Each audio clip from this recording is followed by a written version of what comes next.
Io, in accordo ovviamente con i soci pubblici, abbiamo individuato in Maurizio Castro la persona che, oltre ad avere un'esperienza fieristica, potesse essere la persona giusta per guidarci. Una figura unica al vertice per ripartire, questa la strada imboccata dai soci di Longarone Fiere alle prese con una fase delicata dopo l'uscita di scena del Consiglio di amministrazione per diversità di vedute con i soci. In cima alla lista Maurizio Castro, manager con una lunga esperienza nella gestione di situazioni complesse tra industria e settore pubblico, dall'INAIL al gruppo Electrolux fino alle esperienze di aziende in crisi come ACC e di recente Ceramica Dolomite.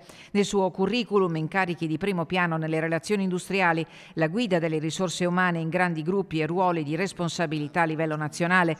Castro è conosciuto anche per interventi in realtà in difficoltà, dove ha contribuito a percorsi di risanamento e rilancio, tra questi anche l'esperienza alla Fiera di Vicenza, indicata come uno dei passaggi più significativi del suo percorso. Nelle scorse ore il sindaco di Longarone l'ha incontrato a Vittorio Veneto. Per me era importante soprattutto illustrare la situazione a lui e cercare di capire la sua disponibilità. Nella mattinata di oggi mi ha detto che a determinate condizioni, insomma, lui sarebbe disponibile, insomma, ad aiutarci in questo percorso, quindi io l'ho preso come un sì condizionato. Le condizioni poste da Castro non sono di natura economica ma operative. La decisione finale spetterà all'Assemblea dei soci, che punta a chiudere la partita in tempi brevi per avviare la nuova fase. Padrin ringrazia ancora il CDA uscente soprattutto per avere risollevato il bilancio della fiera, che a giugno 2025 era estremamente negativo e che ora è tornato col segno più. Da ora in poi inizia un percorso che partirà dall'individuazione, che per statuto è possibile, di un amministratore unico,